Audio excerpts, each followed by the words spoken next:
Ang partnership ads ay isang tool na ginagamit sa mga platform tulad ng Facebook na nagbibigay daan para sa mga negosyo o content creator na maabot ang mas malaking audience sa pamamagitan ang pakikipagtulungan sa ibang mga brand o influencer.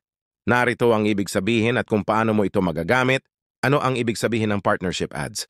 Ang partnership ads ay nagpapahintulot sa iyo na ibahagi ang iyong content sa mga tagasunod ng isang partner na brand o influencer kaya't lumalawak ang iyong reach sa labas ng iyong sariling audience.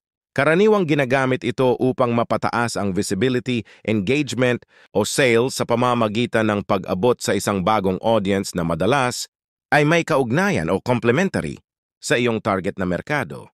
Paano mo magagamit ang partnership ads? 1. Maghanap ng mga partner. Maghanap ng mga brand, influencer, o individual na may mga tagasunod na posibleng interesado sa iyong content.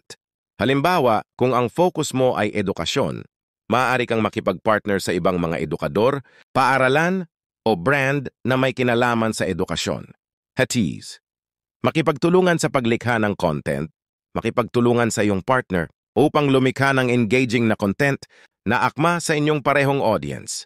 So maaring ito ay isang co-branded video, serye ng mga post, o promosyong kaganapan na parehong ipopromote.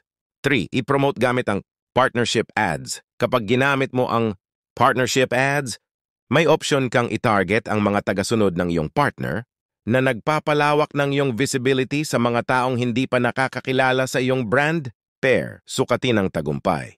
Tingnan ang iyong engagement, metrics upang makita kung paano pinalawak ng partnership ang iyong reach, engagement, at anumang iba pang layunin tulad ng mga bagong taga-subaybay o pagtaas ng traffic sa website.